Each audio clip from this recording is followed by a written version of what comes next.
यार stock market में आपने सुना होगा, लोग बोलते हैं ये लार्ज कैप स्टॉक है, मिड कैप स्टॉक ज़्यादा रिटर्न देते हैं, स्मॉल कैप स्टॉक रिस्की हैं। पर क्या आपने सब कभी सोचा है कि ये कैप्स होते क्या है?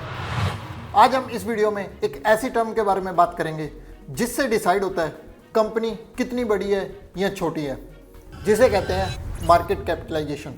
पर मार्केट कैप होता क्या है? इन सिंपल टर्म्स इसका मतलब होता है total market value of a company, और इसका फॉर्मूला भी बड़ा सिंपल है, total number of shares issued by a company multiplied by its share price. For example, एक कंपनी है जिसने 10 करोड़ शेयर्स इशू किए हुए हैं और एक शेयर का प्राइस है 200 रुपीज़। सो उसकी जो टोटल मार्केट कैप हुई वो हुई 10 crore into 200, that is 2000 crore rupees. तो जितनी ज़्यादा मार्केट कैप उतनी बड़ी कंपनी। अब सवाल ये है कि मार्केट कैप इतनी इंपॉर्टेंट क्यों है? क्योंकि मार्केट कैप ही डिसाइड करती है कि कंपनी कितनी स्टेबल है, कितना इसमें ग्रोथ पोटेंशियल है और कितनी रिस्की है। फॉर एग्जांपल, जो लार्ज कैप कंपनी है, जो बहुत बड़ी जिनकी मार्केट कैप है, वो स्टेबल कंपनीज है, रिलायबल है, उनमें जो ग्रोथ है वो स्लो रहती है। और यार सिंपल है, बड़ी कंपनी है, स्टेबल होगी, सेफ होगी। और अगर छोटी कंपनी है तो उसमें ग्रोथ अपॉर्चुनिटी ज़्यादा है बट रिस्की भी हो सकती है। मार्केट कैप के बेसिस पे ही इन्वेस्टर डिसाइड करता है कि इस कंपनी में इन्वेस्ट करना सेफ है या अग्रेसिव इन्वेस्टमेंट है ये। स्टॉक मार्केट में कंपनियां 3 कैटेगरी में डिवाइडेड है।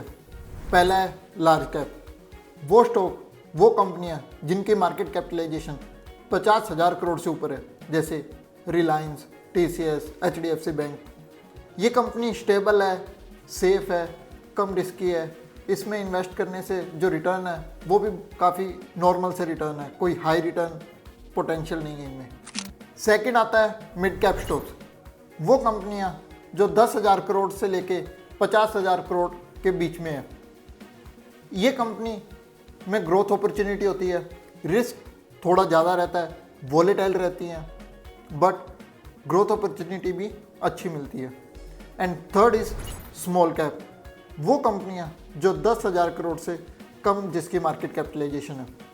ये कंपनी काफ़ी रिस्की रहती हैं बट इनमें रिवॉर्ड भी उतना ही ज़्यादा होता है। अगर ये कंपनी सही से ग्रो करे तो ये 10x से भी ज़्यादा का रिटर्न दे सकती हैं आपको। अब यार बिगिनर सबसे बड़ी गलती क्या करता है मार्केट में जब घुसता है?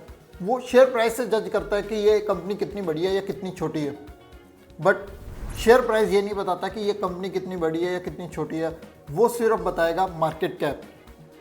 फॉर एग्जांपल, एक कंपनी की शेयर वैल्यू है 1000 रुपये और मार्केट में उसके सिर्फ 10 लाख शेयर्स हैं, और बी कंपनी है जिसकी वैल्यू है 100 रुपये बट मार्केट में उसके 1 करोड़ शेयर्स हैं, तो कौन सी कंपनी बड़ी हुई? Obviously second one. और अगर आपको किसी भी कंपनी की मार्केट कैप के बारे में पता करना है तो आप NSE, BSE की वेबसाइट पे जा सकते हैं या कोई भी ब्रोकर की वेबसाइट पे जा सकते हैं। वहाँ पे कंपनी का नाम टाइप इन करेंगे तो आपको सबसे पहले दिखाया जाएगा उसकी मार्केट कैपिटलाइजेशन। वहीं से डिसाइड होता है कि ये कंपनी कितनी बड़ी है। अब यार मार्केट कैप से ही ना इन्वेस्टर अपनी स्ट्रेटेजी बनाता है इन्वेस्टिंग की।